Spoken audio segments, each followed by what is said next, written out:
Okay, so we're going to start using limits for certain things.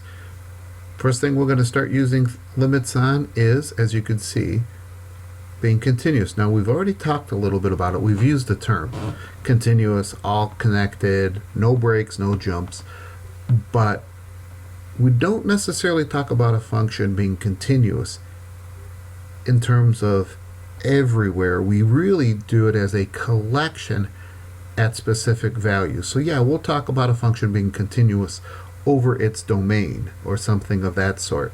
But really, we're saying that as a collection of x values.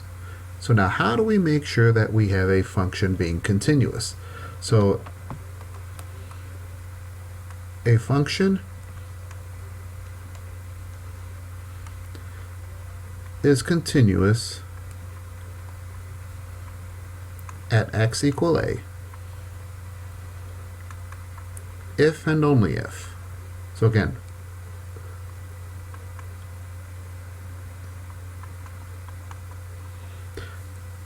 we know it's continuous at a point. If these things happen, if these things happen, then it's continuous at a point. Well, there's three things. The first two pieces, the order doesn't matter. First of all, or one of them, is the function, at a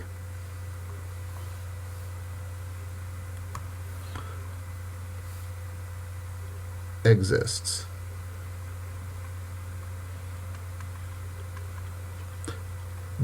Also, the limit as x approaches a of the function exists. Now, those two, doesn't matter which order you do it in, just as long as you look. Those are the first two things we look at again. Not in order. Sometimes I'll look for the limit, sometimes I'll look for the function first, if the function exists, one thing or the other. The third piece is the big piece for this, because we can have functions that exist and limits exist but are not continuous. Okay, I know it seems strange, but we can have that possibility. So what happens to the last one is that the limit as x approaches a of the function is equal to the function value. So the value actually exists. In other words, for that x value, there is a y value.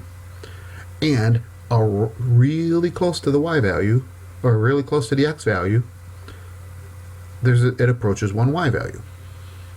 And then those two things, the actual value here and the neighborhood value here, are the same. That's the idea behind continuity and how we check for something continuous. Now, since this to be affirmative, for that to be true, for a function to be continuous, all three pieces must be true. For something not to be continuous or to have a discontinuity, only one thing has to fail. So it's an all or none. Okay, so let's take a look at what we're doing with this. Is the function continuous at the specific y value? So for this one, or x value, at x equal -1. So which of those three pieces do you want to look at first?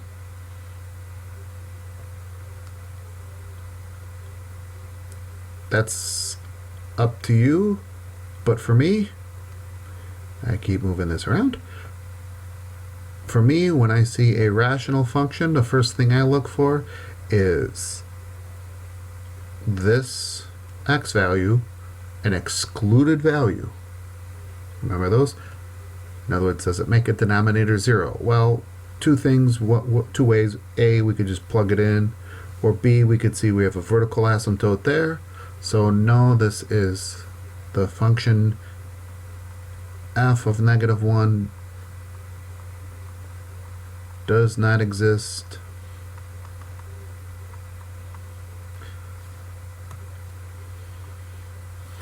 And we can use three dots in a triangle, represents therefore f of x is not continuous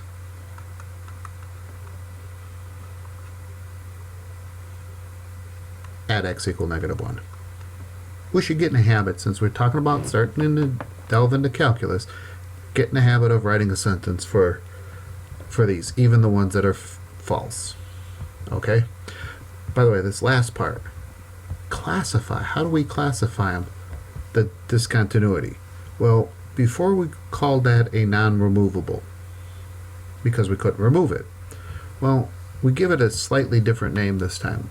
Two different ways we describe it. One, you can see how the left side and the right side head towards infinity. It's an infinite discontinuity, or sometimes somebody would call this to be an essential because it's non-removable. The infinite discontinuity is the one you'll see the most. So taking a look at number 2. So we have ourselves a parabola, nice good polynomial equation. So at x equal -3. So we can take a look, either order, what's f of -3? Hey, since I got the graph here, I can read it right here. X is -3, that's the point. So that looks like it's -1. If we didn't have the graph, I just plug -3 in, done. So B, or part, and the second part, what's the limit as x approaches -3 of the function? Well, let's see here. As we get in the neighborhood, if again zooming in, closer to -3, yeah, that approach, the y value approaches -1. Looks like it's enough, but we never want to actually say, well, that goes without saying. That goes without saying usually means it needs to be said. And how is it said? This is sufficient. That the limit is equal to the function value, or the function value equals the limit. This has to be written down. No ifs, ands, or buts about it. 2 out of 3, not a bad batting average, not good for the theorem. Okay? Therefore, f of x is continuous. At x equal -3. Okay? So let's take a look at something without a graph. Let's take a look at number 6. Another piecewise function. A piecewise function this time. Okay, how do we handle that? Nothing different. Which one do you want to do? Function or limit? Me personal, when I'm looking at a piecewise, I want to check the limit, because more than likely the piece is going to be true. Now, here's the thing. Notice x equal -2 is the point, the spot where we change pieces. So for us to find what's the limit as x approaches -2 of f of x, for us to find that limit, we have to see is the limit from the left of -2 equal to the limit to the right side, or the right side limit of -2. Because again, we're changing pieces based on if it's to the left or less than -2, or right or greater than -2. Don't know that till we figure it out. So this is what we're looking for, to show that the limit exists. Well, let's see here. This left-sided limit, we're going to go ahead and use direct substitution, and for the ones that are left or less than -2, we'll use this. So x over 2 plus 7 over 2. So direct substitution gives us -2 over 2 plus 7 over 2. I know you're thinking, wait a minute, that's strict. Great.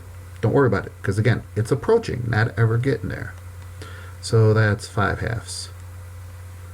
Right side, so the right-sided limit, so as x is greater, these is greater than -2, so we got to use the second piece. So this is the function, the part of the function we're using. So this is what I meant before about using one-sided limits for our direct substitution in one-sided limits. You can still do that, whether it's strict or equal to, it don't matter. Because again, we're approaching it from the right, from the greater side. So -2, oops.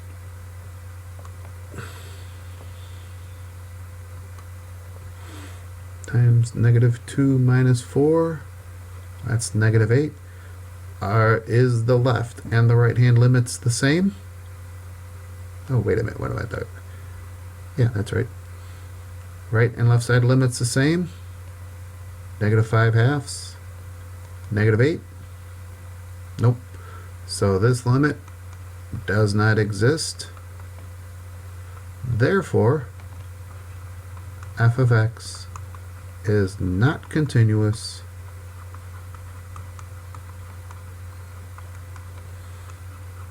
at x equal -2. Now, what kind of discontinuity? Well, let's see. Notice what happens here. This side, from the left, the y value is 5/2. On the right side of -2, it's at -8. So there's this jump between your left and your right side. Well, when you have that jump, when this left and right hand side limits are different, we're going to have a jump discontinuity.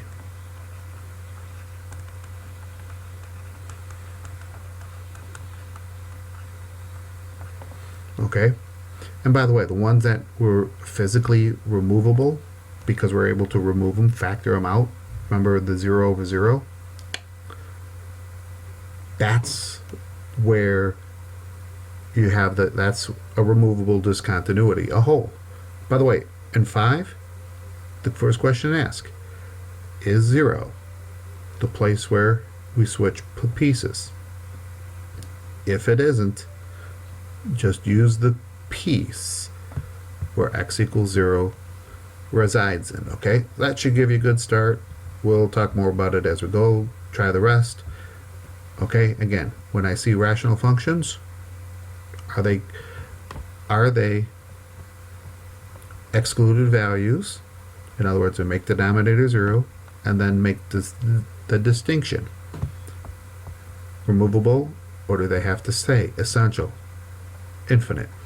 Piecewise, are we at the change of pieces like this? Then does a limit exist? Well, and that's really what a lot of that boils down to, okay? We'll go through any other concerns later.